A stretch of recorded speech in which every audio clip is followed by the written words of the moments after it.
তো এখন আমি আসলে তোমাদের সাথে বসছি আমার নিজের ব্যক্তিগত লাইফ থেকে বায়োলজির যে দর্শন, বায়োলজিটাকে আমি কিভাবে দেখি, বা আমার লাইফে নবম দশম শ্রেণী থেকে বায়োলজি কিভাবে ছিল সেগুলো নিয়ে একটু কথা বলার জন্য তোমাদের সাথে একটু বসলাম। তো আমি যখন ক্লাস 9-এ ছিলাম তখন মোস্ট অফ দ্য টাইম আমি ফিজিক্স কেমিস্ট্রি এই দুটো সাবজেক্ট নিয়ে বেশি ব্যস্ত থাকতাম। ম্যাথমেটিক্স একটু কঠিন লাগতো ছোটবেলা থেকে, বাট ওই যে ফিজিক্স পড়তে গেলে তো ম্যাথ লাগে। বাট 9-10-এর ফিজিক্সে কতটা ম্যাথ লাগে এটা তোমরা ভালো করেই জানো, খুব অল্প পরিমাণ ম্যাথ জানলেই চলে। দেন আমি বায়োলজিটা খুব বেশি এটা পড়তামই না, মানে আমার কাছে লাইক বায়োলজি সাবজেক্টটা এমন একটা ছিল এটা লাইক মুখস্থ করা লাগে, মুখস্থ করা জিনিসটা তো আসলে খুবই প্যাথেটিক। তো আমি তো খুব ভালোটা মুখস্থ করতে পারতাম না, তো বায়োলজি সাবজেক্টটা আমার কাছে ছিল একটা ভয়ঙ্কর লেভেলের একটা আতঙ্কের মতো। তো আমাদের সময় যে বই ছিল ওই বইটা এখনকার সময় যে 9-10-এর বই সেটা না। অর্থাৎ আমরা যে বছর এসএসসি পরীক্ষা দিই 2014 সাল, সেই বছর বায়োলজি বইটা চেঞ্জ হয়ে যায় অ্যান্ড নতুন বই আসে, মানে আমার পরের বছর 2014-15 সালের থেকে। তো আমরা যে বইটা পড়ছিলাম সেই বইয়ের মধ্যে কুনো ব্যাং নামে টপিক ছিল, তারপরে গোলকৃমি নামক টপিক ছিল, অ্যান্ড আরো মজার মজার জিনিস ছিল যেগুলো আসলে এখন বর্তমান সময়ের 9-10-এর বইগুলোর মধ্যে নাই। তো যার কারণে দেখা গিয়েছে কি আগের যে বায়োলজিটা, ইভেন দো আগের যে কেমিস্ট্রি বইগুলা 9-10-এর ক্ষেত্রে সেগুলো তুলনামূলক এখনকার থেকে একটু বেশি তথ্যবহুল ছিল। তো তথ্যবহুল জিনিস তো মুখস্থ রাখতে হয়, তো মুখস্থ রাখা জিনিস তো আসলে প্যারা দেয়। তো আমি বায়োলজিটা জাস্ট, আমার এখন মনে আছে 9-10-এ যে আমি কিভাবে বায়োলজিতে A+ পাইছি এসএসসি পরীক্ষায়, এটা আমার জানা ছিল না। এবং আমি এরকম বলতাম আমার আম্মুকে, আম্মু আমি যদি মানে এসএসসিতে A+ মিস করি বা গোল্ডেন মিস করি তাহলে শুধুমাত্র বায়োলজির জন্যই করবো। এতটা পেইনফুল লাগতো আমার কাছে বায়োলজি, কারণ ওই যে কেউ তো শেখায় নাই যে বায়োলজি কেমনে পড়তে হয়, এবং যতটুকু শিখেছি ততটুকু হচ্ছে বায়োলজি মানে মুখস্থ, তো মুখস্থ তো করতে পারতাম না। তো যাই হোক, আমার বায়োলজিতে A+ এসএসসিতে মিস হয় নাই, কিন্তু যখন কলেজে উঠলাম, কলেজ ওঠার পরে বায়োলজি নিয়ে ভালোই প্রেশার খাওয়া শুরু করতেছিলাম। তো প্রথম যখন বায়োলজি পুরো নিলাম, যেহেতু কলেজে ফার্স্ট পেপার দিয়ে পড়ানো শুরু করে, মোস্ট অফ দ্য কলেজেই কিন্তু ফার্স্ট পেপার দিয়েই পড়ানো শুরু করা হয়। তো ফার্স্ট পেপার হচ্ছে উদ্ভিদ বিজ্ঞান আর সেকেন্ড পেপার প্রাণী বিজ্ঞান। এই ব্যাপারটা শিখতে আমার সময় লাগছে মোটামুটি 4-5 মাস। মানে আমি এটা খুবই খুবই একটা হাস্যকর একটা ব্যাপার যে কলেজ শুরু হয়ে গেছে 2 মাস পর টিচার ক্লাসের মধ্যে বলছিল যে প্রাণীবিজ্ঞান বই তোমাদের সামনে পড়ানো শুরু করবো, বা প্রাণীবিজ্ঞান বই কারোর কাছে আছে কিনা, এরকম একটা ব্যাপার। তো আমি অবাক হয়ে গেছিলাম, প্রাণীবিজ্ঞান এটা কোন পেপার, ফার্স্ট পেপার না সেকেন্ড পেপার? এমন একটা কন্ডিশন ছিল ক্লাস শুরু হওয়ার 2 মাস পরেও। তো এই প্রবলেম আসলে এখনকার সময় অনেক স্টুডেন্টেরই হয়, মানে ওরা আসলে মানে আমি অবাক হয়ে যাই যে কলেজ শুরু হয়ে গেছে 1 বছর এখনো পর্যন্ত তারা শিওর না কোনটা ফার্স্ট পেপার কোনটা সেকেন্ড পেপার, এটা হয় কিন্তু। তো যাই হোক, আমি মোস্ট অফ দ্য কলেজেই দেখা গেছে যে ফার্স্ট ইয়ারে ফার্স্ট পেপার দিয়েই বায়োলজি পড়ানো শুরু করে, এবং ফার্স্ট পেপারটা হচ্ছে অ্যাকচুয়ালি উদ্ভিদ বিজ্ঞান। তো উদ্ভিদ বিজ্ঞানে 12টা চ্যাপ্টার আছে, প্রাণী বিজ্ঞানে 12টা চ্যাপ্টার আছে। উদ্ভিদ বিজ্ঞানের প্রথম যে চ্যাপ্টারটা দিয়ে পড়ানো শুরু করা সেটা হচ্ছে কোষ ও এর গঠন। তো আমি তো খুব খুশি, আরে কোষ ও এর গঠন তো খুব মজার একটা চ্যাপ্টার। আমি তো 9-10-এ কোষ ও এর গঠন পড়ে আসছি, মানে কোষ ও এর গঠন টাইপের জিনিসটা পড়ে আসছি। তো পাতা উল্টাচ্ছি, আরে কোষ ঝিল্লি, কোষ প্রাচীর, রাইবোজোম, গোলজি বস্তু, এন্ডোপ্লাজমিক রেটিকুলাম, সেন্ট্রিওল, নিউক্লিয়াস, সবই পারি। তো প্রথমে একটু আগ্রহ জাগে যে বায়োলজিটা মনে হয় সহজ হবে। এটা কিন্তু কলেজ শুরু হওয়ার আগের কথা বলতেছি, মানে থাকে না যে কলেজ শুরু হওয়ার আগে সব সাবজেক্টের প্রাইভেটে ভর্তি হয়ে যাওয়া, তারপরে পড়ালেখা শুরু করা, তো এরকম একটা ব্যাপার থাকে, তো বই কিনে ফেলা আগ্রহ বসে। আমি জানি তোমরা এই ভিডিওটা যারা একদম নিউলি এখন কলেজে উঠতে যাচ্ছ তারাও দেখতেছো এবং তারাও রিলেট করতে পারতেছো। অনেকের হয়তো বা বই কালেক্ট করা হয়ে গেছে, অনেকে সিনিয়রদের কাছে বই কালেক্ট করছে, অনেকে বই কিনে ফেলছে। সো আমিও বই কিনে ফেলছিলাম। তো বই কিনে যখন পাতা উল্টাচ্ছি দেখলাম বায়োলজিতে প্রথম চ্যাপ্টারের টপিকগুলো অনেক ইজি। তো আমি তো খুব খুশি। তো আমি বইয়ের পাতা উল্টে ভিতরে পড়া শুরু করলাম, একটা টপিক নিয়ে পড়া শুরু করলাম। তো একটু কিছুক্ষণ যাওয়ার পরে আমি বুঝলাম, ও আমি যেটা ভাবছিলাম এরকম না, মানে এখানে আসলে অনেক বেশি ভাস্ট, অনেক বেশি ডিটেলস আলোচনা করা হয়েছে। তো আমি কয়েক লাইন পড়ার পরে বেশি সামনে আগাইতে পারলাম না, এবং দেখলাম যে যেই মুখস্থটা আমি এতদিন ভয় পেয়ে আসছিলাম সেই মুখস্থ তো এখানে মনে হয় আরো ভয়াবহ লেভেলের বড় হয়ে ফিরে আসতেছে। আমি একদম পুরো আতঙ্কে পড়ে গেলাম যে সর্বনাশ। তো বায়োলজি বইটা ওই যে কলেজ শুরুর আগে, তাও কলেজে ভর্তি হওয়ার 1-1.5 মাস আগে আমি যে ওপেন করছিলাম, এরপর আর সাহস করে আমি সেই বই ধরতে যাইনি, মানে এত বেশি ভয় পেয়ে গেছিলাম। অ্যান্ড দেন কি করার, আর ম্যাথ ফিজিক্স পড়তেছিলাম। এবং তোমাদের একটা মজার জিনিস বলি, আমি যখন ক্লাস 9-10-এ ছিলাম তখন আমার ইচ্ছা ছিল যে আমি ইঞ্জিনিয়ারিং এ পড়বো, and computer science and engineering নিয়ে পড়বো, কারণ আমার কম্পিউটার অ্যান্ড দিস স্টাফস অনেক বেশি পছন্দ, কম্পিউটার জিনিসগুলো অনেক ভালো লাগে। তো এটা আমার 9-10-এর ইচ্ছা ছিল। তো কলেজে উঠার আগেই প্রাইভেট শুরু করে দিয়েছিলাম, এবং আমার এখনো মনে আছে আমি খুলনায় ছিলাম ওই সময়। খুলনায় যেহেতু আমার দাদাবাড়ি, আমার হোম ডিস্ট্রিক্ট, তো খুলনায় এখন আমার মনে আছে খুলনার শান্তিধাম মোড় নামের যে মোড়টা আছে, তোমরা যারা খুলনা থাকো তারা রিলেট করতে পারবা। ওই জায়গায় প্রাইভেট কোচিং অনেক বেশি চলে আর কি। তো ওইখানে একজন সর্বপ্রথম যে প্রাইভেটে আমি ভর্তি হয়েছিলাম সেটা হচ্ছে ফিজিক্স। ফিজিক্সে প্রথম ভর্তি হয়েছিলাম। ফিজিক্সে ভর্তি হওয়ার পরের দিনই যে ম্যাথে ভর্তি হয়েছি, ফিজিক্স আর ম্যাথ পড়া শুরু করলাম। তো ফিজিক্স ম্যাথ পড়া শুরু করার পরে আমি কেমিস্ট্রিতে ভর্তি হইলাম মোটামুটি 10-15 দিন পরে। বায়োলজিতে আমি ভর্তি হইনি, কোনো প্রাইভেটে ভর্তি হইনি। কেন ভর্তি হইনি? কারণ ওই যে ভয় পেয়ে গেছিলাম, আর মাথার মধ্যে একটা ধারণা, আরে বায়োলজিকে প্রাইভেট পড়া লাগে নাকি, বায়োলজিতে মুখস্থ সাবজেক্ট, এটা এটা প্রাইভেট পড়ে কি হবে। এবং ওই বইয়ের পাতা উল্টানোর পরে ধারণাটা আরো বদ্ধমূল হয়ে গেছে। এবার তো আমার অবস্থা খারাপ। বায়োলজি যেটা ভয় পেয়ে আসছিলাম, কোনো মতে এ প্লাস পাইছি, এইবার মনে হয় না আমার কলেজ লাইফের বায়োলজিতে এ প্লাস পাওয়া হবে, এরকম একটা আতঙ্ক আমার তৈরি হয়ে গেল বায়োলজি দিয়ে। কি আর করার। তো আমি এভাবে করে 1.5 মাস, প্রায় 2 মাসের মতো, ক্লাস শুরু হওয়ার আগে 2 মাসের মতো প্রাইভেট পড়ছি, ম্যাথ, ফিজিক্স অ্যান্ড কেমিস্ট্রি। ম্যাথে সম্ভবত ম্যাট্রিক্স নির্ণায়ক, আর সম্ভবত আরেকটা কোনো একটা চ্যাপ্টার, ট্রিকোনোমিতি কোনো একটা চ্যাপ্টার আমি পড়ছিলাম, 2টা চ্যাপ্টার শেষ করছিলাম। আর ফিজিক্সের ক্ষেত্রে ভেক্টর পদ্ধতিটা পড়ছিলাম, শেষ করছিলাম, এবং গতিবিদ্যা অধ্যায়ের খানিকটা শেষ করতে পারছিলাম। আর কেমিস্ট্রিতে আসলে ওই সময় যে কি পড়ছি আমার নিজেরও মনে নাই, কারণ মানে মাথার উপর দিয়ে যাচ্ছিল আসলে, কারণ এক এক সময় এক একটা টপিক পড়াচ্ছিল। তো আমার যে রিয়েলাইজেশন যেটা হয় সেটা হচ্ছে যে টিচার চুজ করাটা খুব ইম্পর্টেন্ট। সব টিচারের রেসপেক্টেড, অ্যান্ড আমি মনে করি সব টিচারই তার বেস্ট দিতে চায়, বাট সবার পড়া কিন্তু সবাই সমানভাবে ক্যাচ করতে পারে না, রাইট? আমার যেই টিচারকে ভালো লাগবে সেই টিচারকে আরেকজনের কাছে ভালো নাও লাগতে পারে, বাট সেই টিচারের কাছে অন্য একজন পড়ে হয়তো বা অনেক ভালো রেজাল্ট করতেছে। সো তুমি কার কাছে পড়ে ভালো রেজাল্ট করতে পারবা বা বুঝতে পারবা, এটা তোমাকে আগে একটু বাছাই করতে হবে, ঠিক আছে? তো আমি যেটা দেখছিলাম, আমি ম্যাথ ফিজিক্স পড়ে ভালোই লাভবান হয়েছিলাম, বাট কেমিস্ট্রিটা আমার কাছে ওই যে বললাম খুব বেশি এটা জোচ্ছই হয় না ওই সময়টায়। আমি বায়োলজি নিয়ে কথা বলতেছিলাম, বলতে বলতে হয়তো বা ম্যাথ ফিজিক্স কেমিস্ট্রি সবকিছু ঢুকে গেলাম, মানে আমি আমার জার্নিটা শেয়ার করতেছি আর কি কি হয়েছে। তো আমি দেখলাম যে কেমিস্ট্রি আমার অত ভালো করে পড়া হয়নি। সম্ভবত কেমিস্ট্রির দ্বিতীয় যে অধ্যায়, গুণগত রসায়ন, গুণগত রসায়নই পড়া শুরু করছিলাম, বাট মূলে পর্যাবৃত্ত ধর্ম, রাসায়নিক বন্ধন, মানে একটু আমার কাছে খুব অবসর লাগছিল আর কি। তো অনেকে আবার সেখানে পড়ে অনেক কিছু শিখতে পারছে, বাট আমি পারিনি আর কি। বাট ম্যাথ ফিজিক্স যথেষ্ট ভালো করে পড়ছিলাম, এবং ওই জিনিসটা আমার কাজে লাগছিল কলেজ ওঠার পরে। আমি এটা আসবো সামনে। তো আমার ওই সময় রিয়েলাইজ হয়েছে যে কলেজ শুরু হওয়ার আগে যদি কোনো স্টুডেন্ট অ্যাটলিস্ট 2-1টা চ্যাপ্টার শেষ করে রাখতে পারে প্রত্যেকটা চ্যাপ্টারে, সে কলেজ শুরু করার পরে ভালো একটা অ্যাডভান্টেজ পাবে। অ্যাডভান্টেজটা কি? লাইক তুমি বায়োলজির 2টা চ্যাপ্টার শেষ করে ফেলছো, কোষের গঠন বা কোষ বিভাজন শেষ করে ফেলছো।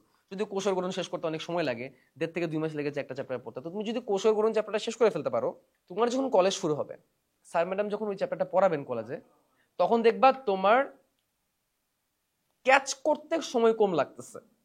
এবং দেখবা বোর্ডে স্যার ফ্লুইড মোজাইক মডেল, কোষঝিল্লির মডেল পড়াচ্ছেন বা ম্যাডাম পড়াচ্ছেন, মাইটোকন্ড্রিয়া, বাট তুমি ম্যাডাম বা স্যার পড়ানোর আগে বা চিত্র ড্র করার আগে তুমি সেই জিনিসটা ক্যাচ করে ফেলছো, এটা তো অন্যরকম একটা আনন্দ কাজ করে কিন্তু ব্যাপারটার মধ্যে, বুঝছো?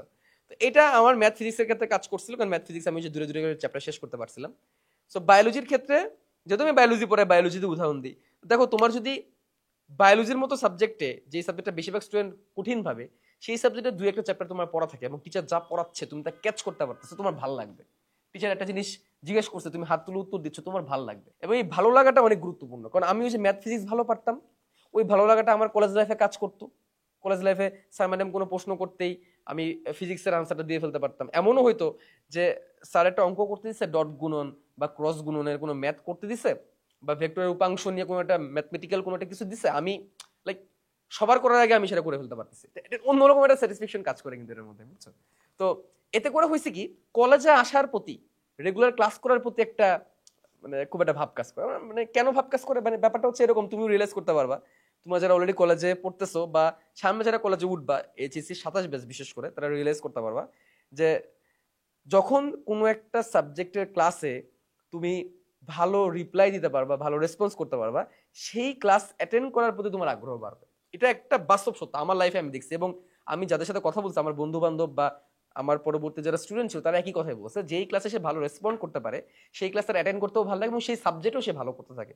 ব্যাপারটা কি, প্রথমে একটা ভালো লাগা তৈরি হয় ওই পড়ার প্রতি, তারপরে সেই ভালো লাগাটা আস্তে আস্তে ভালোবাসায়, সেই সাবজেক্টের প্রতি ভালোবাসায় রূপান্তরিত হয়। তো আমার ক্ষেত্রে সেটা হয়েছে, ম্যাথ ফিজিক্স ক্ষেত্রে প্রথম দিকে সেটা হয়েছে। বায়োলজিতে হইতে অনেক দেরি লাগছে, অনেক সময় লাগছে। তো এই জিনিসটা তোমার ক্ষেত্রে হইতে পারে। এবং আমি বায়োলজিকে কেন বেশি প্রায়োরিটি দিচ্ছি, কারণ ম্যাথ ফিজিক্স সাবজেক্টটা না, ম্যাথ ফিজিক্স কেমিস্ট্রি মোটামুটি সবাই পড়ে এবং পারে।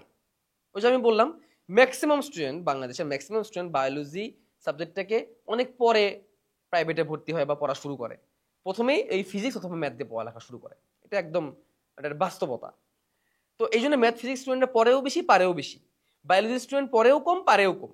ওই সাবজেক্টটাকে তুমি যদি একটা স্ট্রেন্থ বানাইতে পারো, দেখবে তোমার কলেজ আসতে ভালো লাগবে। এবং আমার ক্ষেত্রে সেটা হয়েছে। ম্যাথ ফিজিক্স ক্লাসে আরেকটা সাবজেক্ট ছিল বাংলা। বাংলা আমাদের যে টিচার পড়াতেন অনেক সুন্দর করে বাংলা পড়াইতে পারতেন, তো এই জন্য বাংলার প্রতি আলাদা একটা ভালোবাসা তৈরি হয়ে গেছিল। তো বাংলার টিচার যখন ক্লাস নিতে আসতেন, আমি একদম সব ছেড়ে মানে একদম সামনের বেঞ্চে চলে যেতাম। সেম ফিজিক্স আর ম্যাথের ক্ষেত্রে যখন ভালো পারতাম তখন একদম সামনের বেঞ্চে চলে আসতাম ওই সাবজেক্টে। আর বায়োলজি, তারপরে ধরো অন্যান্য যে ক্লাসগুলো ছিল, বিশেষ করে ম্যাথের ক্ষেত্রে একদম, ম্যাথের ক্ষেত্রে ঠিক, বায়োলজির ক্ষেত্রে ম্যাথ মোটামুটি পারতাম, বায়োলজির ক্ষেত্রে তারপরে ধরো ইংলিশের ক্ষেত্রে একদম পিছনে চলে যেতাম, মানে চেহারা দেখাতে যেতাম না, এরকম একটা ব্যাপার কাজ করতো আর কি। তুমি যখন একটা সাবজেক্ট ভালো করে পারবা তখন দেখবা তোমার ওই ক্লাসটা করার প্রতি আগ্রহ বাড়বে, কলেজে আসার প্রতি আগ্রহ বাড়বে। তুমি যখন রেগুলার কলেজে আসবা তোমার পারফরমেন্স অনেক ভালো হবে, টিচারদের সাথে বন্ডিং অনেক ভালো হবে। টিচারদের সাথে বন্ডিংটা খুব দরকার। তুমি যখন ইউনিভার্সিটি লেভেলে যাবা তখন বুঝবা টিচারদের সাথে বন্ডিং কতটা দরকার। তো আমার ক্ষেত্রে আমি কলেজ লাইফ শুরু করলাম, আমার তো কলেজ ছিল Notre Dame college Mymensingh, and I was in the first batch, আমাদের ফার্স্ট ব্যাচ ছিল। অ্যান্ড কলেজ লাইফের সে প্রথম দিনের কথা এখনো মনে পড়ে। লাইক যখন ছোট ছিলাম তখন মনে করতাম ওয়াও কলেজে উঠবো, মানে বিশাল কিছু, কলেজ লাইফ মানে মানে একটা খুব দারুণ একটা কিছু। তো এটা আসলে মানে অনেকের মধ্যেই কাজ করে ব্যাপারটা, যে কলেজ লাইফ না জানি কি।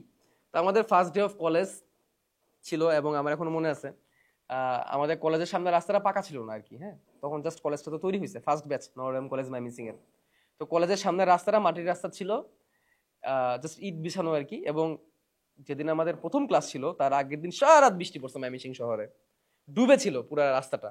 না আমাদের নটরডেম কলেজ ময়মনসিং এ যারা গেছো বা ময়মনসিং যারা আছো তারা ভালো বলতে পারবা, ময়মনসিং এ যে বাইপাস মোড়টা, সেই বাইপাস মোড় থেকে একটা গলির মতো রাস্তা, ওয়াইড একটা রাস্তা বের হয়, এবং সেই রাস্তায় মোটামুটি 2 মিনিট হাঁটতে হয়, তারপরে কলেজ। মোটামুটি 200 গজের মতো ডিস্টেন্স এখানে আছে। তো ওই রাস্তাটা ওই সময় পাকা ছিল না, পুরা পানিতে ডুবে গেছিল রাস্তা। ওইখানে ইট দিয়ে আর বস্তা দিয়ে উঁচু উঁচু করে রাখা ছিল। তো আমরা আমাদের বন্ধুরা, আমরা তখন ম্যাচে থাকতাম 4 জন বন্ধু মিলে, একটা ফ্ল্যাট বাসা ভাড়া নিয়ে ম্যাচ করে থাকতাম আর কি। সকালবেলা এত বেশি বৃষ্টি ছিল যে আমাদের বাসা যিনি রান্না করতেন যে খালা, সেই খালাও আসা নাই। তো মানে ফার্স্ট ডে অফ কলেজ না খেয়ে যাওয়া লাগছে। এবং কলেজের সামনে সিএনজি থেকে নেমে দেখি মানে মানে একদম হাঁটুর কাছাকাছি পানি। তো বস্তা দিয়ে উঁচু করে সেই বস্তা পার করে করে প্রথম দিন কলেজে গেছি। বাট কলেজে ঢোকার পরে একটা ফিলিংসটা অন্যরকম ছিল, কারণ নটরডেম কলেজ তো নটরডেম কলেজ, সেটার কোয়ালিটি খুব ভালো করে মেনটেন করছে, ঢাকা নটরডেমের সাথে ম্যাচ করে মেনটেন করার চেষ্টা করছিল। তো কলেজে ঢোকার পরে এনভায়রনমেন্টটা, পরিবেশটা অনেক অন্যরকম ছিল, এবং প্রথম দিনের ওই স্মৃতিগুলো আসলে সবসময় মনে থাকবে।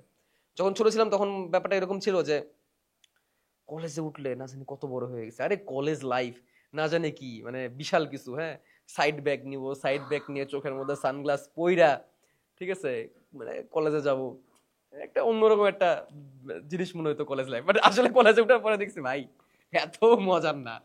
হ্যাঁ, একটা জিনিস ভালো যে তুমি নতুন একটা এক্সপিরিয়েন্স পাচ্ছ, তুমি বড় হয়ে গেছো, বাট প্রেশার অনেক ভাই। কলেজ লাইফ টাইমটা খুব তাড়াতাড়ি শেষ হয়ে যায়, এবং তুমি যদি ওই ভাব ধইরা চিল করে যদি টাইম পার করে দাও তাহলে দেখবা তোমার কলেজ লাইফ দেখতে দেখতে চলে গেছে। প্রথম দিন তো আসলে অত বেশি আসলে পড়ানো হয় না, পরিচিতি পর্ব করতে করতেই দেখা যায় টাইম চলে যায়। দ্বিতীয় ক্লাস থেকে পড়ালেখা শুরু হলে, আর অ্যাজ ইট ইজ ভেক্টর আমি অনেক ভালো পারতেছি, ম্যাথমেটিক্স এর ম্যাট্রিক্স নির্ণায়ক আমি খুব ভালো পারতেছি, ওই জিনিসগুলো খুব ভালো যাচ্ছে। বায়োলজি তো বুঝতে পারতেছি না। বায়োলজি প্রথম দিকে একটু একটু বুঝছি, কোষ কি, কোষ প্রাচীর বলতে কিছু একটা আছে, কোষঝিল্লি বলতে কিছু একটা আছে। যেই না কোষঝিল্লির ফ্লুইড মোজাইক মডেলের উপর ঢুকলো ম্যাডাম, বুঝতেছি ম্যাডাম খুব ভালো করে বুঝাচ্ছিলেন কিন্তু মনে রাখতে পারতেছিলাম না, এই একটা অবস্থা তৈরি হয়ে গেছিল আমার। তো আমি রেগুলার, আমাদের তো নটরডেম কলেজে কুইজ পরীক্ষা নিত, প্রতি সপ্তাহে 2টা করে কুইজ হইতো। এই কুইজটা কিন্তু নটরডেম কলেজ এর একটা ভালো একটা দিক। হ্যাঁ, কুইজের কারণে স্টুডেন্টরা পড়ালেখা করে। তো মোটামুটি 2 সপ্তাহ কাজ হওয়ার পরে কুইজ শুরু হলো, এবং কুইজে আমার math, physics, chemistry, Bangla, ICT সবগুলো সাবজেক্টে আমার কুইজ ভালো হইলো।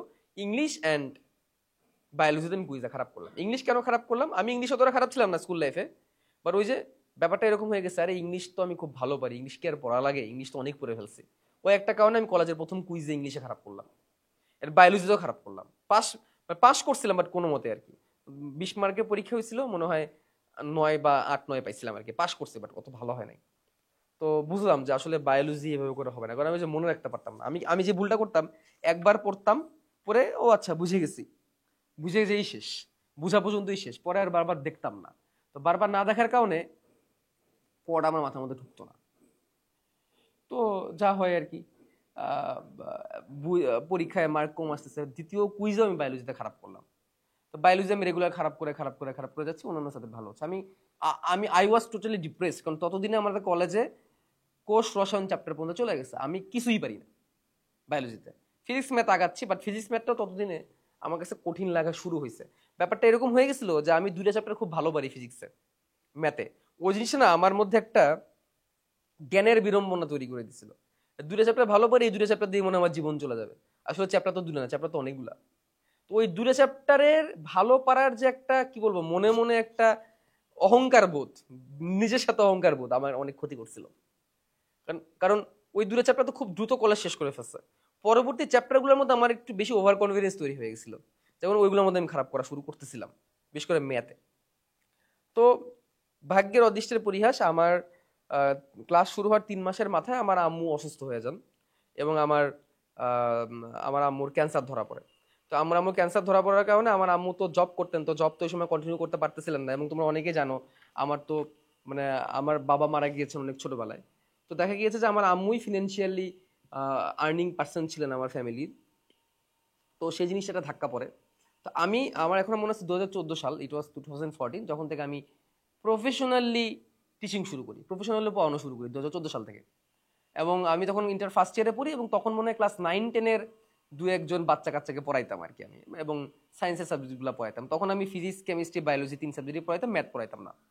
ঠিক আছে? তো মানে ম্যাথের প্রতি একটা ভীতি তৈরি হয়ে গেছিল আমার কলেজ লাইফ থেকেই। তো 9-10-এর স্টুডেন্ট পড়ানো শুরু করলাম 2014 সাল থেকে। তো সেই হিসাব করলে এখন 2025, তার মানে আমি প্রায় কত হবে, আজ 11 বছর যাবৎ প্রফেশনালি পড়া মানে টিচিং করতেছি। তার আগেও আমি যখন ক্লাস 10-এ থাকতাম, তখন মজার বসে আর কি, মানে আগ্রহর বসে আমি ক্লাস 8-এর বাচ্চা কাচ্চা পড়াইতাম। তো ওটা অন্য বিষয় ছিল। বাট প্রফেশনালি টিচিং বা টিউশন করা শুরু হয়েছিল আসলে যখন আমি ইন্টার ফার্স্ট ইয়ার পড়ি, ইট ওয়াজ 2014। তো আমার আম্মুর অসুস্থতার কারণে দেখা গিয়েছে যে আমার আম্মুর ট্রিটমেন্টের পিছনে এত বেশি খরচ হয়ে যাচ্ছিল যে আমি মানে টিউশনির টাকাগুলো আমি সেভাবে করে দিতে পারতেছিলাম না। আরো এক্সট্রা প্রাইভেট দরকার ছিল। প্রথম 2 মাস আসলে তেমন বাইরের প্রাইভেট আমি যাই নাই, কারণ কলেজের ক্লাসেই হচ্ছিল। বাট আমি যখন ফিল করলাম 2 মাস পরে যে আমি পিছাই যাচ্ছি, তখন বাইরের প্রাইভেট যাওয়ার প্রয়োজন পড়লো, প্রাইভেট নেওয়ার প্রয়োজন পড়লো। এবং তখনই আমার আম্মু অসুস্থ হইলো। তো দ্যাট মোমেন্ট আমি নিজের পড়ালেখা ইনকাম নিজে চালানোর জন্য টিচিং করানো শুরু করলাম আর কি, টিউশনি করানো শুরু করলাম। এবং আম্মুকে নিয়ে অনেক হাসপাতালে দৌড়াদৌড়ি পড়তো, অনেক দৌড়াদৌড়ি করা লাগতো। এবং জানোই তো, স্বাভাবিক ক্যান্সার ট্রিটমেন্ট কিন্তু অনেক বেশি কস্টলি এবং অনেক বেশি লেন্দি।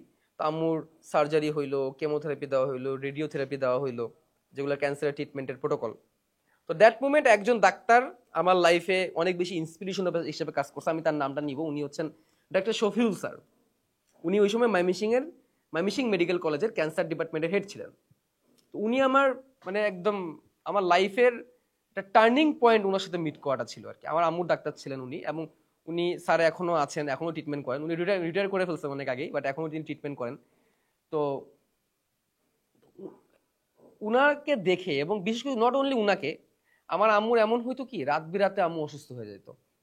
দেখা যাচ্ছে যে রাতের বেলা আম্মু সুস্থ, রাত 12টা-1টার দিকে দেখলাম আম্মু সুস্থ, রাতে 2টা-3টার দিকে হঠাৎ করে উনি অসুস্থ হয়ে যেতেন। তো উনাকে নিয়ে দৌড়ায় হাসপাতালে যাওয়া লাগতো। ময়মনসিংহ এর মেডিকেলের কাছেই থাকতাম, তো রাত বিরাতে দৌড়ায় উনাকে নিয়ে হাসপাতালে যাওয়া লাগতো। এবং আমি ওই সময় আমার না ডাক্তারের প্রতি একটা আলাদা একটা রেসপেক্ট তৈরি হয়ে যায়, কারণ ডাক্তারের অনেক কাছাকাছি আমি থাকছি। তো ওই সময় ডাক্তারদের লাইফ নিয়ে না আমার একটা মানে অন্যরকম একটা ভালোবাসা বা অন্য একটা রেসপেক্ট তৈরি হয়, বিশেষ করে স্যারকে দেখে। আমি এখনো বলি, আমার স্টুডেন্টদেরকে বলি বা আমার রিলেটিভসদেরকে বলি, ডাক্তার হওয়া উচিত শফিউল স্যারের মতো, বা উনার মতো ডাক্তার হওয়া উচিত। উনি এত বেশি রেসপন্সিবল, পেশেন্টের প্রতি এত বেশি রেসপন্সিবল। উনাকে দেখে আমার মেডিকেল সেক্টরের প্রতি একটা আলাদা ভালোবাসা তৈরি হয়ে যায়। মানে মনের ভিতরে একটা ভালোবাসা তৈরি হয়। আসলে ভালো লাগার ভালোবাসা যে একটা মানুষের লাইফ কিভাবে চেঞ্জ করতে পারে, আমি আসলে তোমাদের সেই গল্পটাই শোনাচ্ছি। যে বায়োলজি আমি পারিই না, ততদিনে কলেজ মোটামুটি 6 মাস আগায় গেছে, এবং মাঝখানে 2-3 মাস আমি কিন্তু পড়ালেখা করতে পারিনি আমার আমার আম্মুর ট্রিটমেন্টের পিছনে দৌড়াদৌড়ি করার কারণে। তার মানে কলেজ শুরু হলো 2 মাস, আমি ভালো করে পড়াশোনা করছি, বা তখন রিয়েলাইজ করতে পারতেছি যে আমার পড়া গ্যাপ পড়তেছে, এবং তারপরে আম্মুর ক্যান্সার ধরা পড়লো। এরপরে 3 মাস আমি তেমন পড়ালেখাই করতে পারিনি, রেগুলার কলেজও যেতে পারিনি আমি ওই টাইমটায়। আমার একটা ভালো গ্যাপ পড়ে গেছিল আমার। এবং 6-7 মাস শেষ করার পরে আমি দেখলাম যে কলেজে 6-7 মাস ক্লাস হয়ে গেছে, কলেজে এখন একটা টেস্ট এক্সাম নিবে, মানে যেটাকে হাফ ইয়ারলি এক্সাম বলে, এবং আমার হাফ ইয়ারলি এক্সামের সিলেবাস 30% শেষ হয়নি। এরকম একটা সিচুয়েশন আমি পড়ে গেছি, এবং আমি যাই ধরি কোনো কিছু আমি পারি না।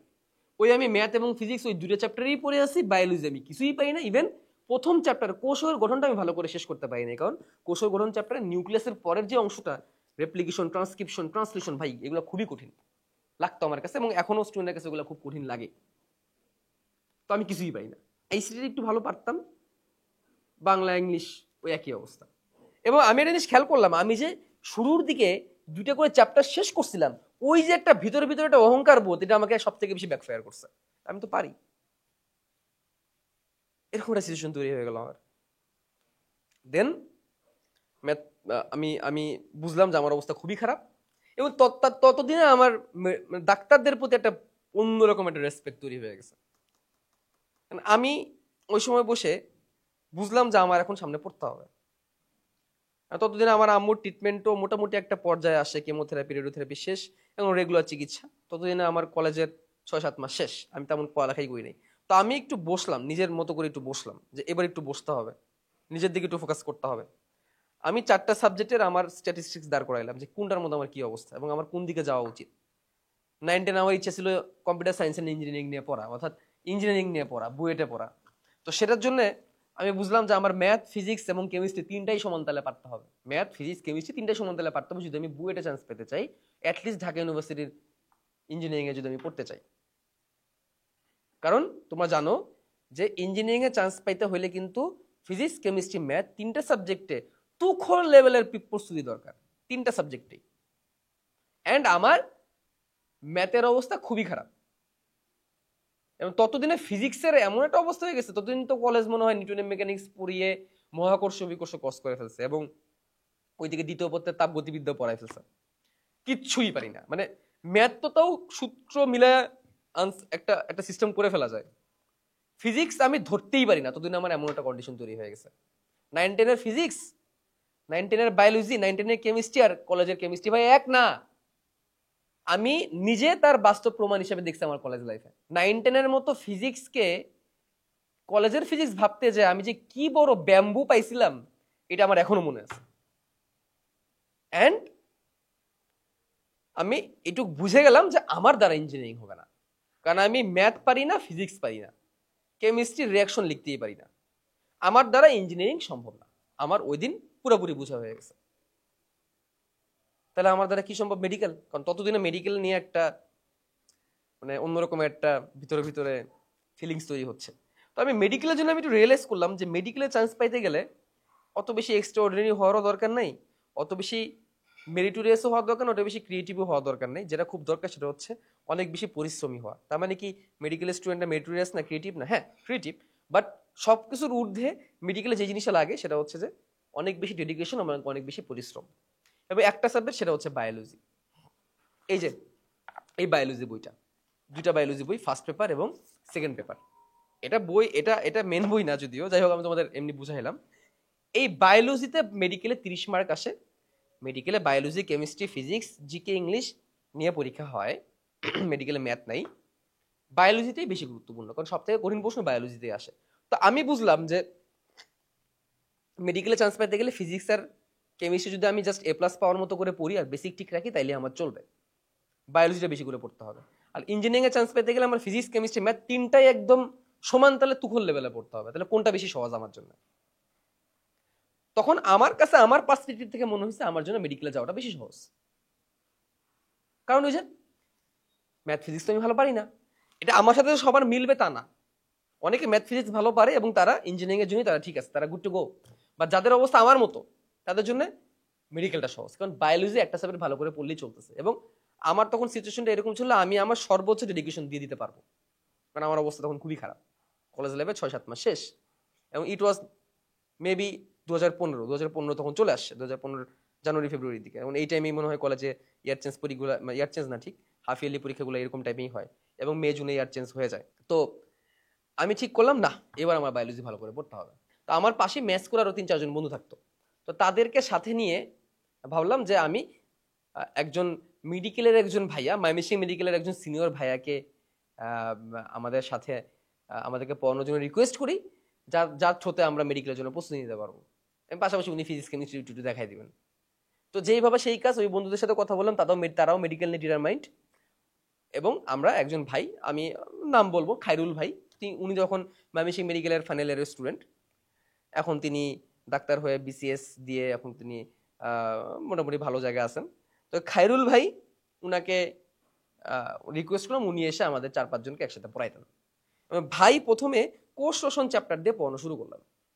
এই কোষ রোশন চ্যাপ্টার আমার লাইফের একদম মানে অন্য একটা দরজা ওপেন করে দিল। আমি এখনো ফিল করি ওই 2015 সালে খায়রুল ভাই যদি কোষ রোশন চ্যাপ্টারটা আমাদেরকে না পড়াইতেন, তাহলে আজকে হয়তো আমি এখনো পর্যন্ত বায়োলজি টিচার বা এই জায়গায় আমি আসতে পারতাম না। আমার পুরো বায়োলজির ভিউ উনি চেঞ্জ করে দিচ্ছে। যেই বায়োলজি সাবজেক্টটাকে আমি এতদিন ভাবতাম মুখস্থের সাবজেক্ট, সেই বায়োলজি সাবজেক্টটা আমি বুঝলাম ও মুখস্থ ঠিক আছে, বাট এখানে তো বোঝার অনেক কিছু আছে। কোষ রোশন চ্যাপ্টারে কার্বোহাইড্রেট টপিক পড়তে যায় আমার মনে হইতেছিল কি আমি আমার লাইফের সাথে এতদিন ধোকা দিছি, আমি আমার লাইফকে বায়োলজি সাবজেক্টটাকে কঠিন ভাবে আমি আমার নিজের সাথে চিট করছি। কোষ রোশনের এক একটা পাতা আমার কাছে মনে হইতেছিল এর মতো মজার জিনিস আর কিছু হইতে পারে না। এখানে অবশ্যই ভাইয়ার পড়ানোর একটা ভালো ক্রেডিট ছিল। সো এই জন্য আমি প্রথমে একটা কথা বলছিলাম, choose your teacher depending on your capability and on your demand. তোমার ক্যাপাসিটি কত এবং তোমার ডিমান্ড কেমন সেটার উপর ডিপেন্ড করে তুমি টিচার চুজ করো। তো কোষ রোশন আমার ভালো লাগলো, কার্বোহাইড্রেট শেষ করলাম, প্রোটিন শেষ করলাম, লিপিড শেষ করলাম। কোষ রোশন চ্যাপ্টার শেষ করার পরে অণুজীব চ্যাপ্টারে গেলাম, ভাইরাস ব্যাকটেরিয়া, ওয়াও এটা তো অনেক মজার জিনিস। তারপরে প্রাণীবিজ্ঞানে গেলাম। সো ভাই আমাদের কন্ডিশনটা বুঝছিল যে আমরা কিছুই পাই না, সত্যি কথা বলতে গেলে আমরা স্টুডেন্ট হিসেবে একদম ডাব্বা। তো উনি সেভাবেই চ্যাপ্টারগুলো চুজ করছিল যেভাবে পড়াইলে আমাদের জন্য ভালো হয়। তো আমি আরেকটা কাজ করলাম, বায়োলজি এত বেশি মজা পাচ্ছিলাম, আমি তো বুঝে গেলাম যে আমার বায়োলজি অনেক বেশি গ্যাপ পড়ে গেছে। তো আমি তার 2 থেকে 3 সপ্তাহের মাথায় আমার কলেজের আরেকজন ম্যাডামের কাছে আমি বায়োলজি প্রাইভেট পড়া শুরু করলাম, কলেজের একজন টিচারের কাছে, ম্যাডামের কাছে। তো ওনার কাছে পড়ার পরে বায়োলজি আরো ভালো লাগা শুরু করলো। 2 জায়গায় বায়োলজি বলতেছি, খায়রুল ভাই প্রতি সপ্তাহে 2-3 দিন করে পড়াচ্ছেন, আর ম্যাডামও প্রতি সপ্তাহে 2-3 দিন করে পড়াচ্ছেন। এক জায়গায় বোটানি চলে, এক জায়গায় জুলজি চলে। ভাই আমি আমার একদিনের যতটুকু সময় পাইতাম তার মধ্যে মনে হয় 50% টাইম আমি বায়োলজিই পড়তাম। এত বেশি বায়োলজি আমার ভালো লাগা শুরু করলো, কারণ বায়োলজি তখন আমি পারতেছিলাম। ভাইয়া বা ম্যাডাম যে পরীক্ষাগুলো নিচ্ছিল সেই পরীক্ষাগুলো আমি ভালো মার্ক পাচ্ছিলাম। তো ভালো মার্ক পাওয়া, ভালো পারফর্ম করা, ওই যে আগ্রহটাকে বাড়াতে যে কথা আমি প্রথমেই বলছিলাম, ফিজিক্স কেমিস্ট্রি ভালো পারতাম কলেজ লাইফের শুরুতে, যখন বেশি বেশি করে ফিজিক্স কেমিস্ট্রি পড়া শুরু করছিলাম। আমি কলেজে তখন রেগুলার যাইতাম, ফিজিক্স কেমিস্ট্রি ক্লাসে সবসময় সামনে বসতাম।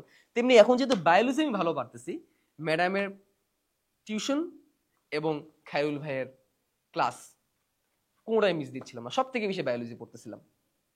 এবং আমি পুরোপুরি ডিটারমাইন্ড হয়ে গেলাম যে আমি মেডিকেলে পড়বো, টোটালি ডিটারমাইন্ড হয়ে গেলাম। এবং আমি ইয়ার চেঞ্জ পরীক্ষা চলে আসলো মে জুন মাসে। আমি এখানে একটু গল্পটা একটু অ্যাড করবো, এটা আমার 26 ব্যাচের যারা ভাইয়াপুর আসো, যারা এখন সামনে ইয়ার চেঞ্জ পরীক্ষা দিবে তাদের জন্য খুব ভালো কাজে দিবে, বা যারা নতুন কলেজে উঠবে 27 ব্যাচ তারাও একটু জেনে রাখতে পারো। আমার কিন্তু ইয়ার চেঞ্জের আগে কিন্তু আমি খুব বেশি টাইম পাই নাই, মাত্র 2-3 মাস সময় পাইছিলাম পড়াশোনা করার। কারণ তার আগে তো আমি তেমন একটা পড়াশোনা করতে পারি নাই, আমার আম্মুর অসুস্থতার কারণে আম্মুকে নিয়ে ট্রিটমেন্টের জন্য দৌড়াদৌড়ি করা লাগতো। তো আমি ইয়ার চেঞ্জের আগে 2-3 মাস টাইম আমি পাইছিলাম পড়াশোনা করার জন্য। এবং ইয়ার চেঞ্জ পরীক্ষায় আমি কোনো মতে কানের উপর দিয়ে আর কি, কানের পাশ দিয়ে পাশ করছি। তো নটরডেম কলেজে তো ওই সময় A+A B এরকম কিছু দিত না, তারা হচ্ছে পার্সেন্টেজ দিত, কত পার্সেন্ট পাইছি আমি। তাদের পার্সেন্টেজ অনুযায়ী আমি কত 41% না 42% পেয়ে আমি জাস্ট পাস করছি। নটরডেম কলেজে ওই সময় 40% পেয়ে পাস করা লাগতো, আমি 41 না 42 পেয়ে কোনো মতে পাস করছি। এবং মজার বিষয় ছিল বায়োলজিতে মার্ক ভালো ছিল আর কি এবং সব থেকে খারাপ মার্ক ছিল, কষ্টের বিষয় হচ্ছে ম্যাথে। ততদিন আমি ম্যাথের প্রতি খুবই খারাপ অবস্থা, কারণ যেহেতু ঠিকই করে ফেলছি আমি, মানে মেডিকেলে যাবো, তো ম্যাথ তো আর তেমন একটা পড়া হইতো না আর কি। তো এটা আমার একটা ভুল ছিল, কারণ সব সাবজেক্টে সমানভাবে গুরুত্ব দিতে হয়। তুমি যদি ভালো স্টুডেন্ট হইতে চাও, ভালো স্টুডেন্ট বলতে মানে ভালো মার্ক অ্যান্ড ভালো গ্রেড পাইতে চাও, তাহলে ভাই তোমাকে সবগুলো সাবজেক্টে ভালো গুরুত্ব দিতে হবে। যে জিনিসটা আমার কলেজ লাইফে শেষে এসে পেইন দিছে, এত বেশি বায়োলজির কেমিস্ট্রি পড়ছি, লাস্টে দিয়ে এসে ম্যাথ আর ফিজিক্স আমার খুব খারাপ অবস্থা হয়ে গেছিল। দেন আমি ঠিক করলাম যে লাইফে এসপার ওসপার অনেক বেশি পড়াশোনা করতে হবে, অনেক বেশি পড়াশোনা করতে হবে। আর ততদিনে আমার আম্মুর রেগুলার যে ট্রিটমেন্টটা সেটা একটা রুটিন চেক আপের মধ্যে চলে আসে, তখন আর আম্মুকে অত বেশি দৌড়াদৌড়িও করা লাগতেছিল না, কারণ ট্রিটমেন্ট মোটামুটি শেষ পর্যায়ে ছিল আর কি। তো তখন দেখা যেত যে আম্মুকে নিয়ে প্রতি জাস্ট 2 সপ্তাহ বা 3 সপ্তাহ অন্তর ডাক্তারের কাছে কিছু টেস্ট করাইলেই চলতো। সো আমি আমার পড়াশোনার জন্য ভালোটা টাইম পাইছি তখন। বাট তখন আমি টিউশনি করতেছি, কারণ যেহেতু ফিনান্সিয়াল একটা ব্যাকআপ তখন আমার উপর এসে পড়ে আর কি, দেওয়ার জন্য, নিজের পড়াশোনার জন্য অ্যাটলিস্ট। তো আমি, আমার মধ্যে একটা জিনিস কাজ করছিল ইয়ার চেঞ্জ পরীক্ষার আগে, এটা ইয়ার চেঞ্জের আগে, ইয়ার চেঞ্জ জাস্ট 42% পেয়ে পাস করছি। ইয়ার চেঞ্জের আগে আই ওয়াজ থিঙ্কিং যে আমি 1 বছর ইয়ার গ্যাপ দিব। আমার অবস্থা এতটাই খারাপ হয়ে গেছিল, আমি ঠিক করে ফেলছিলাম যে আমি 1 বছর ইয়ার গ্যাপ দিব। কেন দিব? কারণ হচ্ছে আমার কাছে মনে হচ্ছিল যে আমি 2টা বেশি সাবজেক্টে পাস করতে পারবো না ভাই। বাংলা আর বায়োলজি বাদে, এই 2 বাদে অন্য কোনো সাবজেক্টে আমি পাসই করতে পারবো না, কারণ বাংলা আর বায়োলজিটা আমি ততক্ষণ ভালো করে আগায় নিয়েছিলাম। এবং আমি এখনো ফিল করি যে আমি ওই ডিসিশনটা নিতাম, আমার জন্য লাইফে একটা বড় ভুল ডিসিশন হতো ওইটা। কারণ আমি যদি ওইখানে ইয়ার গ্যাপ দিতাম, আমি পরেও আর আগাইতে পারতাম না খুব ভালো করে। তো আমি সাহস করে, আমার আম্মু তখন অনেক অনুপ্রেরণা দিচ্ছে, খায়রুল ভাই, বাংলা ম্যাডাম অনেক বেশি অনুপ্রেরণা দিচ্ছেন, বায়োলজি ম্যাডাম অনেক বেশি অনুপ্রেরণা দিচ্ছেন। তো যার কারণে আমি সাহস করে এয়ার চেঞ্জ পরীক্ষাটা দিই এবং জাস্ট পাস করি। এবং পাস করার পরে আমার মধ্যে একটা স্পৃহা তৈরি হয়। প্রত্যেকটা পরীক্ষা যখন আমি দিতাম এয়ার চেঞ্জে, তখন আমি লিখে রাখতাম আজকের পরীক্ষা দিয়ে আমার এই ফিলিংস হয়েছে, আজকের পরীক্ষা থেকে শিক্ষা আমার এটা, আমি এই জায়গায় দুর্বল, আমি জিনিসটা লিখে রাখতাম। পরীক্ষা তোমাকে শেখায় কোথায় তোমার দুর্বলতা, কোথায় তোমার ঘাটতি। তুমি সেটাকে যদি মার্ক করে সেটাকে পূরণ করতে পারো, তাহলে সেই পরীক্ষা দেওয়ার তুমি সফল। আর পরীক্ষা দেওয়ার পরে এই জিনিসটা অনেকের মধ্যেই কাজ করে, এই আজকে তো আমি বুঝে গেছি আমার কোথায় কোথায় প্রবলেম, আজকে বাসায় যে একদম পুরো ফাটাই ফেলবো, এই ইয়ার চেঞ্জটা শেষ হয়ে যাক বা এই টার্মটা শেষ হয়ে যাক, পড়াশোনা করে একদম শেষ করে দিব একদম অনেক কিছু, কিন্তু বাসায় যে আর মাথায় থাকে না। তো আমি এই ভুলটা করি না তখন। আমি ইয়ার চেঞ্জ পরীক্ষা, একটা পরীক্ষা শেষ হয়েছে, আমি জাস্ট বাসায় এসে নোট করে রাখতাম কাগজে যে আমার এই জিনিসটা প্রবলেম হয়েছে, আমার এই ম্যাথগুলোতে প্রবলেম হয়েছে, আমার ফিজিক্সে এই জায়গায় বুঝতে প্রবলেম হয়েছে, আমার উদ্দীপক বুঝতে প্রবলেম হয়েছে, আমার বায়োলজির চিত্র আঁকাইতে দেরি হয়েছে, আমি মার্ক করে করে রাখতাম এবং সেই জায়গায় আমি কাউন্টার দিতাম। ইয়ার চেঞ্জ পরীক্ষা শেষ হলো, আমি পুরো দমে লেগে গেলাম পড়াশোনা করার জন্য। দিন যেহেতু নর্ডেম কলেজে ক্লাস আর ল্যাব সবকিছু মিলিয়ে নিজে পড়ার জন্য দিনে 5 থেকে 6 ঘন্টা বেশি, 5 থেকে 6 ঘন্টা পাওয়া যেত না, 4 থেকে 5 ঘন্টা বেশি সময় পাওয়া যেত না। তো আমি যদি দিনে 4 ঘন্টা টাইম পেতাম পড়াশোনা করার জন্য, 4 ঘন্টার মধ্যে আমি 2 ঘন্টায় বায়োলজি পড়তাম। বায়োলজি পেতে আমি এত বেশি অ্যাডিক্টেড হয়ে গেছিলাম, I was totally addicted to biology, সবই ভালো লাগতো। একটা কথা বলি ভাই, বায়োলজি সাবজেক্টটা আসলেই মুখস্থের। তোমাকে যেই বলুক না কেন বায়োলজি বুঝলেই হয়, বায়োলজি কনসেপ্ট বুঝলেই হয়, লজিক বুঝলে হয়, ভাই এগুলা জাস্ট ভুয়া কথা। বায়োলজি মানেই মুখস্থ। ইয়েস, আমি শুভ্র ভাই বলছি, I M A biology teacher, না আমি বলতেছি বায়োলজি মানে মুখস্থ। অন্যান্য সকল সাবজেক্ট থেকে বায়োলজিতে তোমার মুখস্থ বেশি করতে হবে, অনেক বেশি করতে হবে। কিন্তু ভাই সেই মুখস্থ করার তো একটা আর্ট আছে। আমি বায়োলজিকে হেট করতাম, আমি স্কুল লাইফে বায়োলজি দেখতেই পারতাম না। আমি মনে করতাম যে আমার স্কুল লাইফে এসএসসি পরীক্ষায় যদি গোল্ডেন এ প্লাস মিস হয়ে বায়োলজির জন্য হবে, সেই ব্যক্তি আমি বায়োলজি কলেজ লাইফে সবার আগে শেষ করছি। বায়োলজি কে হেড থেকে আমি বায়োলজি লাভার হয়ে গেছি এবং আমার অনেক মুখস্থ করা লাগছে, কিন্তু আমার কাছে মুখস্থটা কখনোই পেইন মনে হয় নাই, ভালো লাগছে। তোমার যদি কোনো কাজের প্রতি ভালো লাগা তৈরি হয়, সেটার প্রতি তোমার যদি ভালোবাসা তৈরি হয়, সেই কাজ তোমার কঠিন লাগবে না। সে ভালোবাসাটা কিভাবে তৈরি হয়েছে? বায়োলজি বুঝার মাধ্যমে। খায়রুল ভাই যদি আমাকে কলেজ লাইফের ওই দিনে কোষ রসায়ন অধ্যায় পড়ানোর মাধ্যমে বায়োলজিটাকে রিয়েলাইজ না করাইতো, তাহলে আমি কখনোই বুঝতে পারতাম না বায়োলজি সাবজেক্টের মধ্যে বোঝার অনেক কিছু আছে। তুমি বায়োলজিটাকে বুঝো, বুঝে তারপর মুখস্থ করো। মুখস্থ তোমাকে করতেই হবে। কেউ যদি বলে বায়োলজি মুখস্থের জিনিস না, বুঝলেই হয়, এটা ভুল কথা। তোমাকে সেটাকে সহজ করে বুঝতে হবে। আমি যে এখন বায়োলজি পড়াই, আমার মেন কাজ কি থাকে? বায়োলজিটাকে সহজ করে দেওয়া, মুখস্থটাকে সহজ করে দেওয়া। আমি কিভাবে পড়াই? আমি আমার কোর্সে, অনলাইন হোক বা অফলাইন, আমি প্রথমে কনসেপ্টটাকে আগে ক্লিয়ার করি। দেখো এইভাবে এইভাবে এই জিনিসটা আসছে, কোর্সটা এইভাবে এইভাবে হয়েছে, ওকে রিয়েলাইজ করাই, 3Dর মাধ্যমে বুঝাই, 3D অ্যাপের মাধ্যমে বুঝাই, রিয়েল লাইফ এক্সপিরিয়েন্সের মাধ্যমে বুঝাই। বুঝায়া তারপরে ওকে একদম পুরো ক্রিস্টাল ক্লিয়ার ধারণা দিতে, যাতে সে ভিজুয়ালাইজ করতে পারে। সে যখন একবার ভিজুয়ালাইজ করে ফেলতে পারে, তারপরে তার জন্য এটা মুখস্থ রাখা কোনো বিষয় না। অর্থাৎ মুখস্থের আগে আমি আরেকটা নতুন পর্দা অ্যাড করছি। সেই পর্দাটা কি? সেই পর্দাটা হচ্ছে, সেই সাদা পর্দার নাম হচ্ছে realisation and visualisation. Concept clear করো অ্যান্ড ভিজুয়ালাইজ করো, তারপর মুখস্থ করো। তো আমাদের বেশিরভাগ ক্ষেত্রে যেটা হয়, আমরা যারা বায়োলজি পড়াই তারা খালি এই কথাই খালি বলি, বায়োলজি বুঝলেই হয়, বায়োলজি মুখস্থের সাবজেক্ট না, বায়োলজি বুঝলেই হয়, বায়োলজি মুখস্থের বিষয় না। এটা আসলে একটা মিথ্যা কথা, জাস্ট সির্ফ একটা মিথ্যা কথা। বুঝলে হয়, বা তার বুঝার পরে মুখস্থ করতে হয়, এই কথাটা আমি অনেকে বলতে চাই না। সো বুঝার কাজটা এমন ভাবে যদি হয় যে মুখস্থ করাটা ইজি হয়ে যাবে, তাহলে তোমার লাইফ ইজি হয়ে যাবে। যে কাজটা আমি আমার কলেজ লাইফে করছি, আমি আমার কলেজ লাইফে যে কাজটা করছি বায়োলজির ক্ষেত্রে, সেই কাজটাই আমি এখন করাই, যে আরো আধুনিক ওয়েতে, আরো বেশি রিসার্চ করে আমি এখন আমাদের স্টুডেন্টের ক্ষেত্রে অনলাইন অফলাইন আমি কাজটা করে যাচ্ছি। তো বায়োলজি, আমি একটা মজার জিনিস বলি, পুরো বায়োলজির 24টা অধ্যায় আমি শেষ করছিলাম 7.5 থেকে 8 মাসে। Can you imagine? এবং টেস্ট পরীক্ষার আগে সবার আগে আমার যে সাবজেক্টটা শেষ হয়েছে সেটা হচ্ছে বায়োলজি। এবং আমি ইয়ার চেঞ্জের পরে পড়ালেখা শুরু করে ডিসেম্বর মাসের মধ্যে আমি আমার সবগুলো সাবজেক্টের সিলেবাস শেষ করছি। মে মাসের পর থেকে পড়ালেখা শুরু করে June, July, September, October, November, December, 7 থেকে 8 মাসে আমি আমার পুরো সিলেবাস শেষ করছি কলেজ লাইফে। যারা চিন্তা করো যে আমার মানে গ্যাপ হয়ে গেছে, আমি এবছর এইচএসসি পরীক্ষা দিব না, বা আমি এই বছর ইয়ার চেঞ্জ পরীক্ষা দিব না, আমি গ্যাপ দিব, প্লিজ ভাই নিজের প্রতি বিশ্বাস রাখো, তুমি পারবা। আমি করে আসছি। আমি আমার 8 মাসে পুরো সিলেবাস শেষ করছি। এর মধ্যে বায়োলজি সবার আগে শেষ হয়েছে, যেই সাবজেক্টটাকে আমি দেখতেই পারতাম না, সহ্যই করতে পারতাম না যে সাবজেক্টটাকে। এবং বায়োলজিটা আমার এত ভালো লাগার জায়গা তৈরি হয়েছে। দেখো, সেই বায়োলজিকে হেট করা মানুষটা আজকে বায়োলজি পড়ায়, বায়োলজি সাবজেক্ট পড়ায়। সো লাইফে চাইলে যে কোনো কিছু অ্যাচিভ করা সম্ভব।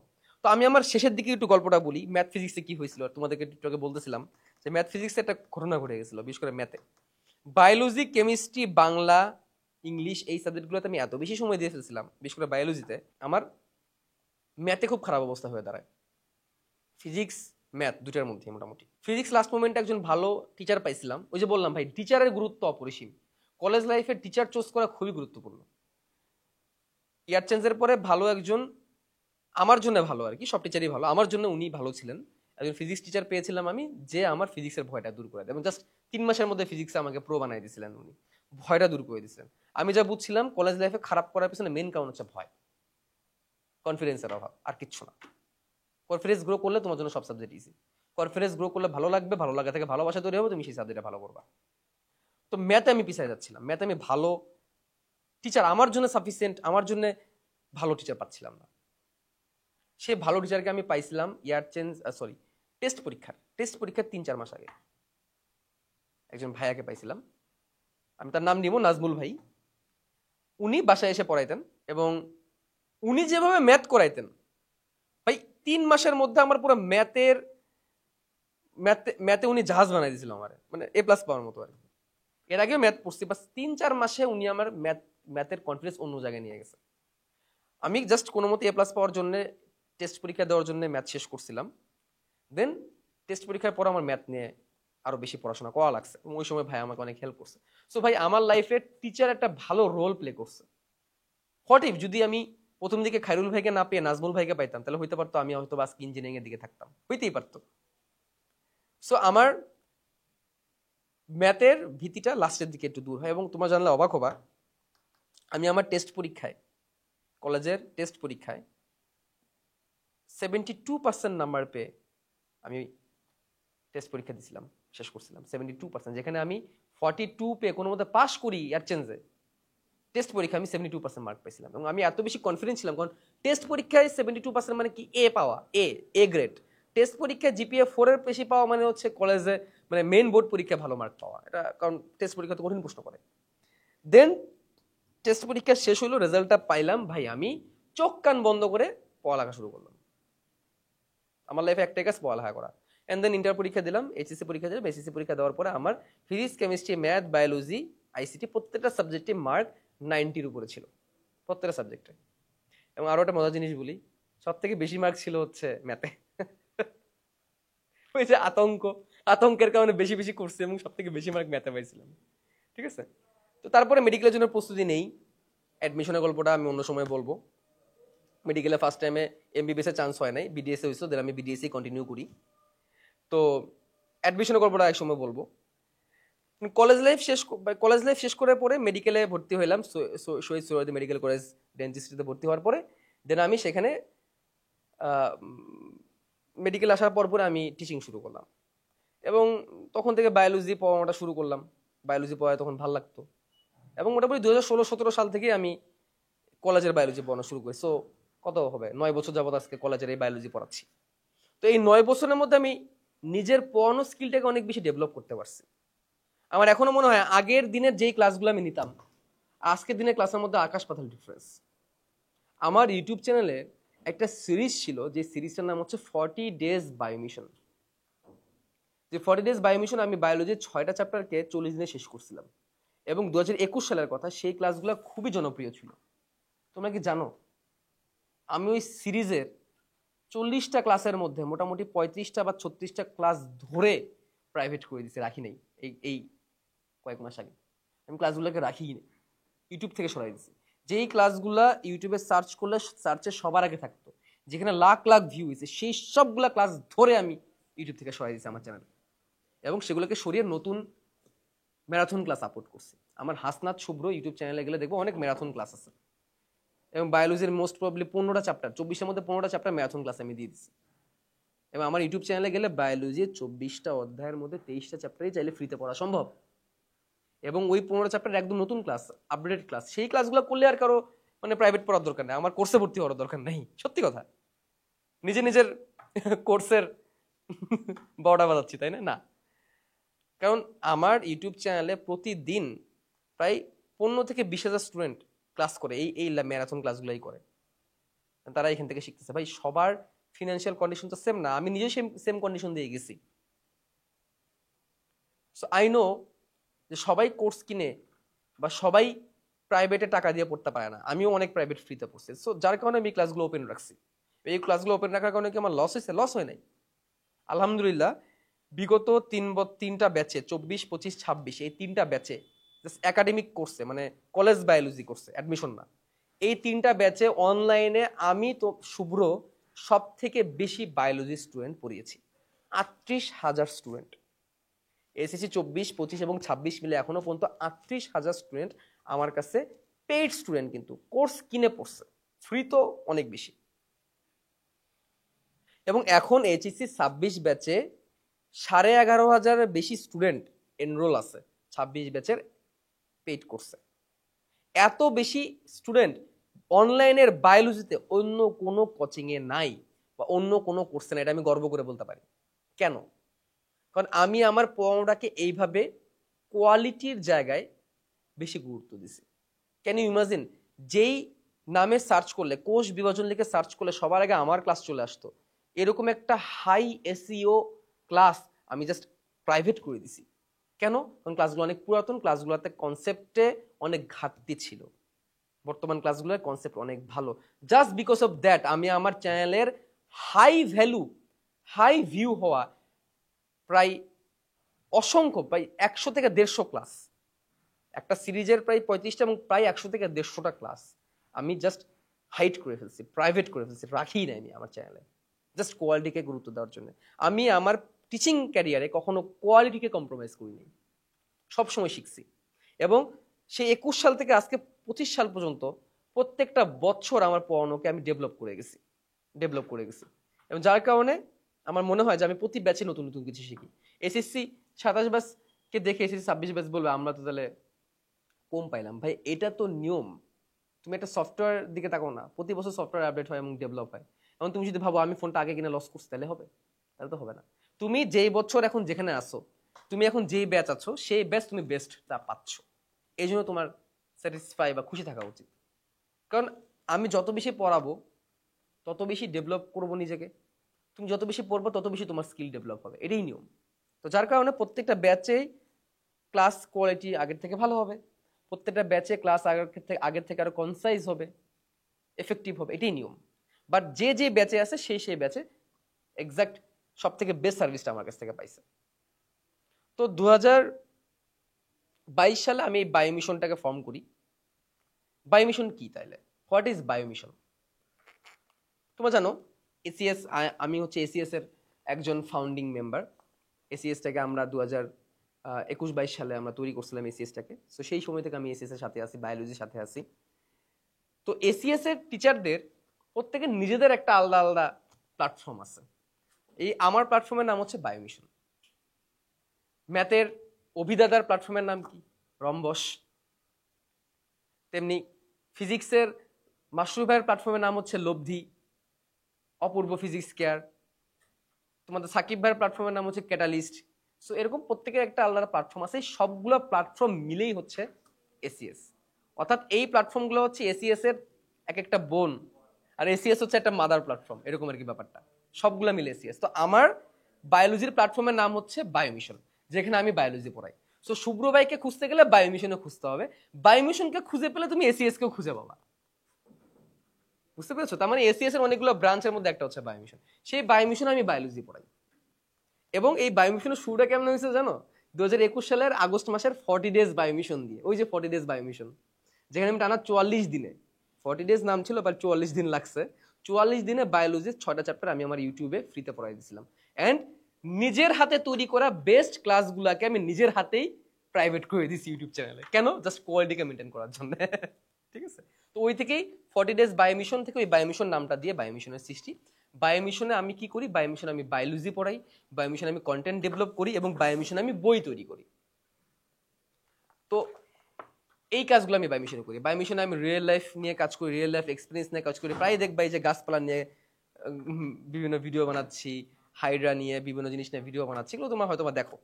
তো বায়ো মিশন 2024, 25, 26 ব্যাচ থেকে এখন পর্যন্ত সাকসেসফুলি কলেজ বায়োলজিকে সার্ভিস দিয়ে আসছে, এবং অ্যাডমিশনের নাম্বারটা শুনলে তো নাম্বারটা 1 লাখকে ক্রস করে ফেলবে।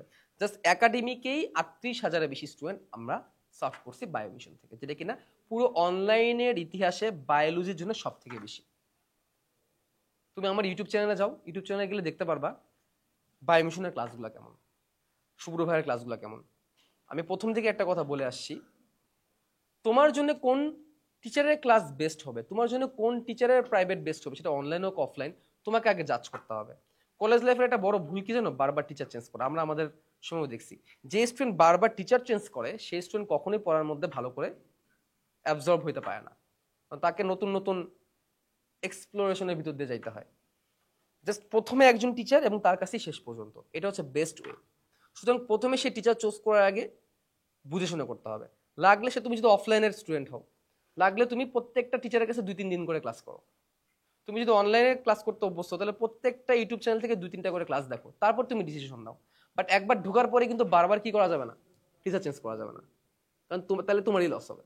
যেখানে একবার ঢুকছো চোখ কান বন্ধ করে, সেখানে গাইডলাইন তোমাকে মেনটেন করতে হবে, এবং তোমাকে দেখতে হবে সেই কোর্সের কমিটমেন্ট কেমন, সেই কোর্স কমপ্লিটেশনের রেট কেমন, সেই কোর্সের রিভিউ কেমন, সেই কোর্সের সার্ভিস কেমন, আর কি কি অ্যাড অন সার্ভিস দেয়, সেই কোর্সে কি প্র্যাকটিস শিট দেওয়া হয়, সেই কোর্সে কি বই দেওয়া হয়, সেই কোর্সে কি আর্কাইভ ক্লাস রেডি আছে, সেই কোর্সে কি রেকর্ডেড ক্লাস দেওয়া হয়, সেই কোর্সে কি অন শট ক্লাস দেওয়া হয়। এই জিনিসগুলো তোমাকে যাচাই করতে হবে, যাচাই করে তারপর ঢুকতে হবে। এবং আমরা গর্ব করে বলতে পারি বায়ো মিশনের 3 লেয়ারের ক্লাস, যে 3 লেয়ারের ক্লাসের মধ্যে লাইভ ক্লাস নেওয়া হয় প্রতি সপ্তাহে 3 দিন করে। কোর্সে ঢোকার সাথে সাথে বিগত বছরে যত আর্কাইভ ক্লাস আছে সেগুলো তোমাদেরকে দিয়ে দেওয়া হবে রেকর্ড আকারে। অর্থাৎ আমি একটা চ্যাপ্টার পড়াচ্ছি না, বাট সেটা তোমার দরকার, তুমি চাইলে সেটাও আজকে রেকর্ড করে দিতে পারবা। এবং পরীক্ষার আগে 10 থেকে 12 ঘন্টা যাতে ক্লাস না করা লাগে, সেজন্য প্রত্যেকটা চ্যাপ্টারের জন্য 2 থেকে 2.5 ঘন্টার রিভিশন অনশট ক্লাসও আমাদের ওয়েব অ্যাপে দেওয়া দেওয়া হয়। এই হচ্ছে ক্লাসের কথা। পরীক্ষার তাহলে কি হবে? প্রতি সপ্তাহে থাকে উইকলি এক্সাম। এক সপ্তাহ যতটুকু পড়ানো হয় তার উপরে উইকলি এক্সাম নেওয়া হয়। আমরা ডেইলি এক্সাম নিই না, কারণ ডেইলি এক্সাম দিলে হয় কি, একটা সময় স্টুডেন্টরা এক্সাম দেওয়ার আগ্রহ হারায় ফেলে। প্রতি সপ্তাহে এক্সাম দিলে তো বছরে তোমার 52টা এক্সাম হয়ে যায়, তাই না? যদিও বছরে 52টা এক্সাম নেওয়া যায় না, কারণ মাঝখানে বন্ধ থাকে, বাট দ্যাটস এনাফ। বছরে 40টা এক্সামই কিন্তু এনাফ, যদি তুমি সেটা ভালো করে দাও। ডেইলি এক্সামের প্রবলেমটা কোন জায়গায় ভাই? সাবজেক্টে তোমার একটা বায়োলজি না, এখানে ফিজিক্স আছে, ম্যাথ আছে, কেমিস্ট্রি আছে, ইংলিশ আছে, আইসিটি আছে। সবগুলো সাবজেক্টে যদি তোমার ডেইলি এক্সাম নেওয়া শুরু করে, একটা সময় তোমার এক্সাম দিতে ভালোই লাগবে না। এরকম হলে তো নটরডেম কলেজেও প্রতিদিনই এক্সাম নিত, তা কি নাই? সপ্তাহে 2 দিন এক্সাম নেয়।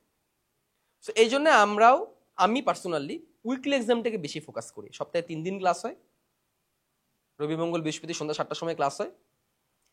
ওই ক্লাসের এগেনস্টে এক সপ্তাহ যা পড়ানো হয় তার উপর পরের রবিবার পরীক্ষা, পরের শনিবার পরীক্ষা, শনিবার অথবা রবিবার, এক ব্যাচে শনিবার এক ব্যাচে রবিবার। এবং এতে করে হয় কি 3 ক্লাসের উপর জোরালো একটা প্রস্তুতি হয়ে যায়। এবং একটা চ্যাপ্টার শেষ হলে আবার মেগা এক্সাম নেওয়া হয়। মেগা এক্সাম নিলে হয় কি অনেক আগে যে ক্লাসগুলো করে আসছো সেগুলো আবার রিভাইজ হয়ে যায়। মেগা এক্সামগুলো আমরা একটু দেরি করে দিই, দেখা যাচ্ছে যে একটা চ্যাপ্টার রানিং আছে তখন আগের চ্যাপ্টারের মেগা এক্সাম নিই, যাতে করে সেই চ্যাপ্টার রিভাইজ হয়ে যায়।